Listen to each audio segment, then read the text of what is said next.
हर रोज एक नई कहानी देखने के लिए चैनल को सब्सक्राइब करें और बेल आइकन को दबाना ना भूलें।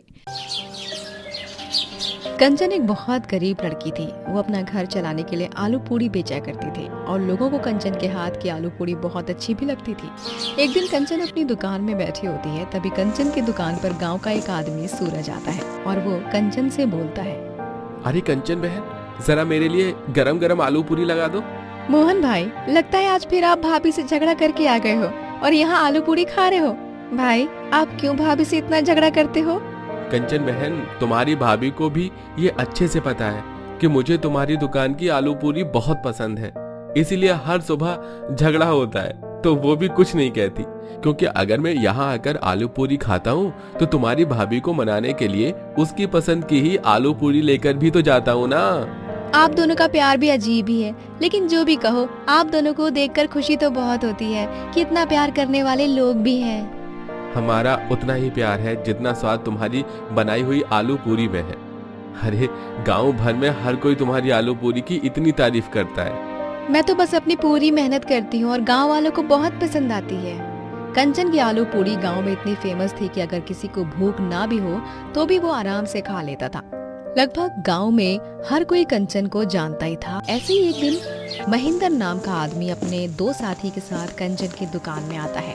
महेंद्र कंचन को काफी देर तक देखता ही रह जाता है। अरे ओ भाई साहब, यहाँ खड़े रहने से पेट नहीं भरता है, कुछ चाहिए भी या फिर ऐसे ही मुंह उठा कर आ गए यहाँ? ए लड़की, अपने भाई से ऐसे बात करने की तेरी हिम्मत कैसे हुई? चुप कर तू। वो मैंने सुना है कि आप आलू पूरी बहुत अच्छी बनाती हो, तो हम वही आपके हाथ की आलू पूरी खाने आए हैं।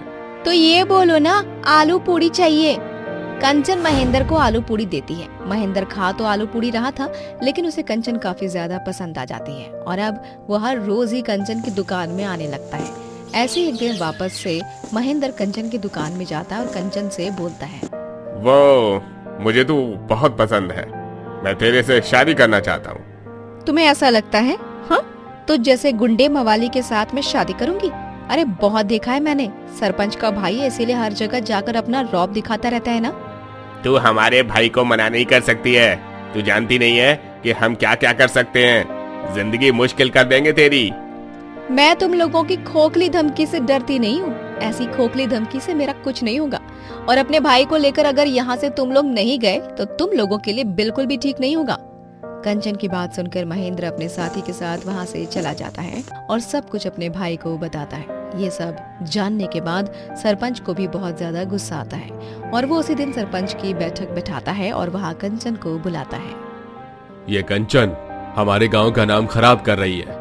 इसके खाने में मिलावट मिली है और ऐसे लड़कों को अब हमारे गांव में रहने का कोई हक नहीं है। इसलिए तुम्हें इस गांव में रहने का कोई हक नहीं है। तुम्हें अभी के अभी हमारे गांव से जाना ही होगा। क्या सबूत है कि मेरे खाने में मिलावट है? सबूत की जरूरत निर्दोषी को होती है, लेकिन तुम दोषी हो और तुम्हारे लिए बस सजा है। और ये गांव के सरपंच का फैसला है जो सबको मानना होगा। आज शाम तक तुम हमारे गांव से खुद चली जाओ, वरना गांव से धक्के देकर निकाल दिया जाएगा। सरपंच कंचन को गांव से बाहर निकलवा देता है, जिसके बाद कंचन की मुसीबतें शुरू हो जाती हैं, लेकिन कंचन किसी भी मुसीबत से हार नहीं मानती है। मैं आज तक कभी भी मुसीबतों से डरी नहीं हूँ और ना ही अब डरूंगी। भगवान ने अगर मुझे दुख दिया है तो दुख के पीछे जरूरी कोई बड़ी वजह होगी और उस वजह को पता करके मैं अपने जीवन में वापस से खुशियाँ लेकर ही आऊंगी। बहुत से लोग रेलवे स्टेशन पर बहुत कुछ बेच रहे हैं, अब उनमें से एक मैं भी रहूंगी। कंचन अब रेलवे स्टेशन पर आलू पूरी बेचने लग जाती है। रेलवे स्टेशन पर कंचन की काफी अच्छी बिक्री होती है। लोगों को कंचन की आलू पूरी बहुत पसंद आ रही होती है, लेकिन कंचन की आलू पूरी की वजह से वहाँ दूसरी लड़की गायत्री की कोई भी कचौड़ी खाना पसंद नहीं करता है। हर किसी को आलू पूरी ही चाहिए थी। गायत्री को बहुत गुस्सा आता है। जब से ये आलू पूरी वाली आई है, तब से इसने मेरी कमाई खा गई। अब कोई मेरे यहाँ से कचौड़ी खाना पसंद ही नहीं करता है। इसकी वजह से अब मेरे घर का चूल्हा जलना मुश्किल हो गया है, लेकिन अब ये ज्यादा दिन तक रह नहीं पाएगी। इसने मुझे परेशान किया है ना, अब मैं इसको यहाँ से ऐसा हटाऊंगी कि कभी दिखेगी नहीं है यहाँ पे। गायत्री को कंचन से काफी जलन हो रही थी, इसीलिए वो कंचन की बनाई हुई आलू की सब्जी में कॉकरोच मिला देती है। और जब कॉकरोच वाली सब्जी एक औरत के खाने में जाती है तो उसे बहुत गुस्सा आता है। यहाँ लोग पैसे देते हैं और तुम उन्हें कॉकरोच वाला खाना खिला रही हो। अरे भाइयों बहनों देखो, ये हमें कॉकरोच वाला खाना खिला रही है। नहीं नहीं, ये मैंने नहीं डाला। कहना क्या चाहती हो? हमने खुद डाला है। कंचन को स्टेशन पर खड़े होकर लोग कंचन को बहुत मारते हैं और वहां से निकाल भी देते हैं। कंचन रोते हुए स्टेशन से जा रही होती है कि तभी कंचन की नजर गायत्री पर जाती है, जो मुस्कुरा रही होती है। यहाँ इतना सब हो गया और ये कचौड़ी वाली गायत्री हंस रही है। ये तो मुझे अच्छे से जानती है, फिर भी इसने ही जरूर कोई गड़बड़ की है, तभी ये इतनी ज्यादा खुश है, वरना ये मेरे लिए कुछ तो कहने के लिए आती ना। कंचन तुरंत गायत्री के पास जाती है और उसे सवाल करती है, ये सब तूने किया है ना, तभी तुझे इतनी खुशी हो रही है ना? किसने कहा कि ये सब मैंने किया है? और कोई सबूत भी है जिसे ये साबित हो कि मैंने किया ये सब? बिना किसी सबूत के झूठा इल्जाम मत लगाओ। कंचन को सब समझ आ जाता है कि गायत्री का किया हुआ है ये। कंचन वहाँ सामान को इधर से उधर करने लगती है और तभी कंचन के हाथों से एक डब्बा गिर जाता है और मरे हुए कॉकरोच बाहर आ जाते हैं। सबको साफ नजर आ जाता है और ये सब किसने किया ये सब पता चल जाता है। कंचन को बहुत ज्यादा गुस्सा आता है। इसका मतलब मेरा शक बिल्कुल सही था, तुमने मेरे खाने में कॉकरोच मिलाया, मुझे बर्बाद करने की कोशिश की। आप सब लोग देख रहे हो ना, ये जो कुछ भी हुआ है उसमें मेरा कोई दोष नहीं है, ये सब गायत्री का किया है, उसने ही मेरे खाने में कॉकरोच मिलाया। अरे ऐसे लोगों को तो खुले घूमने का भी कोई हक नहीं है, पुलिस को बुलाओ भाई। कंचन पुलिस को बुलाती है और गायत्री को गिरफ्तार करवा देती है और अंत में कंचन का काम ऊंचाइयों को छूने लगता है। सुरेखा अपनी सास उषा और ससुर वनराज के साथ रहती है। उसका पति राजेश एक पुलिस ऑफिसर होता है और वो शहर में अपनी ड्यूटी पर होता है, इसीलिए वो छुट्टी मिलने पर ही गांव में आया करता है। एक दिन सुरेखा, उषा और वनराज तीनों बहुत खुश होते हैं क्योंकि पूरे 6 महीने बाद अब राजेश घर पर आने वाला था। अब क्या बना रही हो बहू? माँ जी, मैं मटर पुलाव बना रही हूँ, राजेश जी को बहुत पसंद है ना, इसीलिए। बहुत खूब बहू। वैसे भी हमारी बहू रानी के हाथ के मटर पुलाव किसे नहीं पसंद। जो कोई भी सुरेखा बहू के हाथ के मटर पुलाव खाता है वो सीधा अमृत खा लेता है। सही कहा जी आपने। धन्यवाद बाबूजी।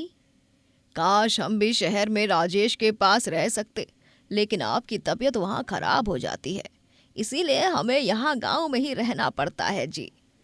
हाँ सुरेखा, अब क्या ही कर सकते हैं। खैर वो सब छोड़िए और आप दोनों अभी के अभी तैयार हो जाइए। बाबूजी, मैंने आपका वो पीला कुर्ता निकाल दिया है, उसे पहन लीजिए, और माँ जी आप वो रानी कलर वाली साड़ी पहनिए। ठीक है बहू, लेकिन तू कब तैयार होगी बहू? मैं हो जाऊंगी तैयार, पहले आप दोनों तो होइए। चलो ठीक है बहू। सभी खुशी से राजेश का स्वागत करने के लिए तैयार हो जाते हैं, लेकिन अचानक से उन्हें खबर मिलती है कि राजेश का गांव आते समय एक बहुत बड़ा एक्सीडेंट हो गया है और वो अब इस दुनिया में नहीं रहा। ये खबर सुनकर तीनों के पैरों तले जमीन खिसक जाती है। नहीं, ये नहीं हो सकता। हमारा राजेश हमें इस तरह छोड़कर नहीं जा सकता। राजेश, तू कहाँ चला गया रे बेटा? अरे तनिक मिल के जाता अपनी माँ से। ए राजेश बेटा, राजेश लौट आना बेटा। मैंने कभी सोचा नहीं था कि आप मुझे इस तरह अकेला छोड़कर चले जाओगे राजेश, ये बहुत गलत किया आपने। राजेश जी लौट आइए ना, हम सब आपकी राह देख रहे हैं। राजेश की मौत के बाद अब घर पर काफी आर्थिक समस्या होने लगती है, क्योंकि राजेश ही था जो कमाकर पैसे भेजता था। वनराज के पास एक बैलगाड़ी थी जिसे चला चला कर वो लोगों को एक जगह से दूसरी जगह छोड़ा करता था, और उसी के जरिए पैसे कमाकर उसने अपने बेटे राजेश को पढ़ाया लिखाया भी। लेकिन अब वनराज अपनी तबीयत के कारण कुछ काम भी नहीं कर पा रहा था। सुरेखा और उषा पूरे गांव में काम की तलाश करते हैं, पर उन्हें कहीं भी काम नहीं मिलता। बहू, अब हम क्या कर सकते हैं? हमें तो कहीं पर भी काम नहीं मिल रहा है। हाँ माँ, लेकिन हम हिम्मत नहीं हारेंगे। माँ, क्यों ना हम मटर पुलाव बेचें? आप सभी कहते रहते हो ना, मेरे हाथ का मटर पुलाव अगर बेचने जाओ तो पूरा गांव दीवाना हो जाएगा उसका। अरे हाँ बहू, ये तो बहुत ही बढ़िया सुझाव है। तू मटर पुलाव बेच सकती है। हम दोनों सास बहू मिलकर ये काम जरूर कर सकते हैं। हाँ माँ जी, इसके ज़रिए काफ़ी अच्छे पैसे भी कमाए जा सकते हैं, क्योंकि गांव में ऐसे कई सारे ठेले और ढाबे वाले हैं जो कोई ना कोई खाद्य पदार्थ बेचकर अच्छे खासे पैसे कमा रहे हैं। हाँ बहू, लेकिन हम मटर पुलाव को बेचेंगे कहाँ? हमारे पास ना तो ठेला खरीदने के पैसे हैं और ना ही ढाबा खोलने के। हाँ माँ जी, वो भी एक परेशानी है। उषा और सुरेखा अब इसी सोच में पड़ जाते हैं कि वो दोनों अब मटर पुलाव बेचेंगे तो कैसे बेचेंगे। तभी अचानक से उषा को वनराज की बैलगाड़ी दिखाई देती है। हमारी बैलगाड़ी कब काम आएगी? वैसे भी राजेश के बाबूजी तो इसे अब चलाने से रहे। हम इस बैलगाड़ी को ही अपने ढाबे का रूप दे देंगे, क्यों बहू? हाँ माँ जी, बिल्कुल सही कहा आपने। तो तय रहा, अब हम दोनों अपना बैलगाड़ी का मटर पुलाव ढाबा खोल कर ही रहेंगे। हाँ सुरेखा बहू।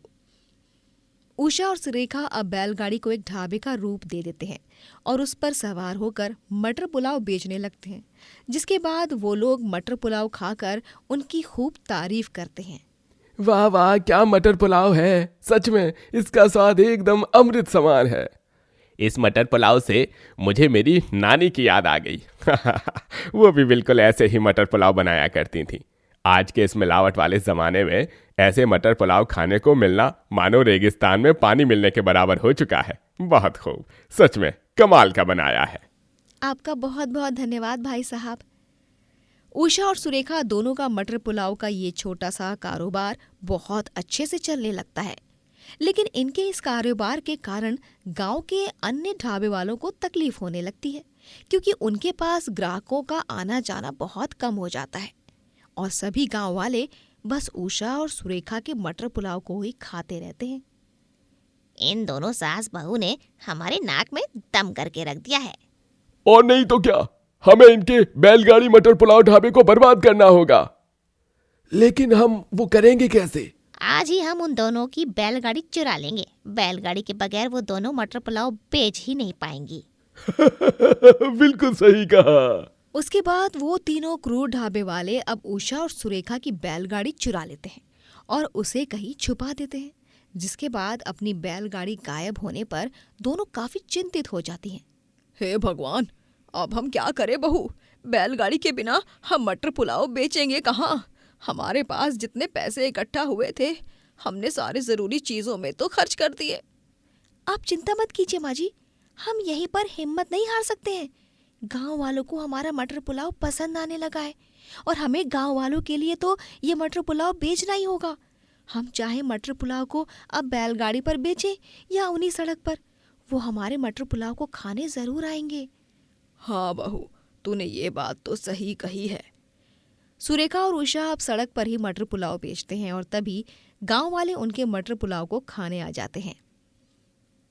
देखा माँ जी, मैंने कहा था ना आपसे, ग्राहक आएंगे। हाँ बहू। बैलगाड़ी चुरा लेने के बावजूद भी दोनों सास बहू की तरक्की जारी है।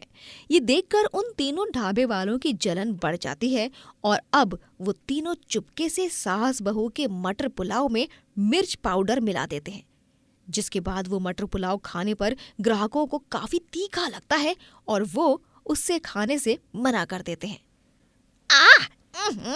इतना तीखा? अरे नहीं बाबा नहीं, हमें नहीं खाना ये तीखा मटर पुलाव। इतना तीखा? अरे नहीं बाबा नहीं, हमें नहीं खाना ये तीखा मटर पुलाव। हाँ, हम नहीं खाएंगे। ये लो तुम्हारे तीखे और बेस्वाद मटर पुलाव और खुद ही खा के बैठो तुम दोनों सास बहू। लेकिन हमारी बात तो सुनिए। बहू, ये मटर पुलाव अचानक से तीखा कैसे हो गया? तूने सही से तो बनाए थे ना? हाँ माँ जी, मैंने तो सही से बनाए थे, फिर भी न जाने कैसे। अब वो दोनों सास बहू बहुत चिंताग्रस्त हो जाते हैं, क्योंकि तीखे मटर पुलाव की बात पूरे गांव में फैल जाती है जिस कारण उनके ढाबे पर अब कोई भी ग्राहक आने से कतराने लगता है। एक दिन जब सुरेखा गांव की नदी के पास से गुजर रही होती है, तभी वो वहां पर 3 बच्चों को नदी में डूबते हुए देखती है और फौरन उन्हें बचाने के लिए नदी में छलांग लगा लेती है। वो उन तीनों को बचाकर उनके घर ले जाती है और उनके पिता को कोई और नहीं बल्कि वो तीनों ढाबे वाले ही होते हैं। सुरेखा ने अपने बच्चों की जान बचाई है। ये देखकर उन तीनों को काफी शर्मिंदगी महसूस होती है और वो तीनों उससे अपना गुनाह कबूल करके माफी मांगते हैं। आप तीनों ने मेरे साथ जो कुछ भी किया वो बहुत गलत किया है, लेकिन आप तीनों को अपनी गलती का एहसास सही समय पर हो गया है, ये जानकर मुझे अच्छा लगा। मैं आप तीनों को माफ कर रही हूँ, लेकिन आइंदा से किसी के बारे में ऐसा मत सोचिए और किसी पर जलने की जगह खुद को मेहनत करके इस काबिल बनाइए कि आप दूसरों से जल ही ना पाओ और खुद में कामयाब हो जाओ। हाँ सुरेखा जी, हमें माफ कर दो। इस तरह अंत में सब ठीक हो जाता है और वो तीनों सुरेखा को बैलगाड़ी वापस लौटा देते हैं, जिसके बाद सुरेखा और उषा फिर से मटर पुलाव बेचने लगते हैं और खूब तरक्की करती हैं।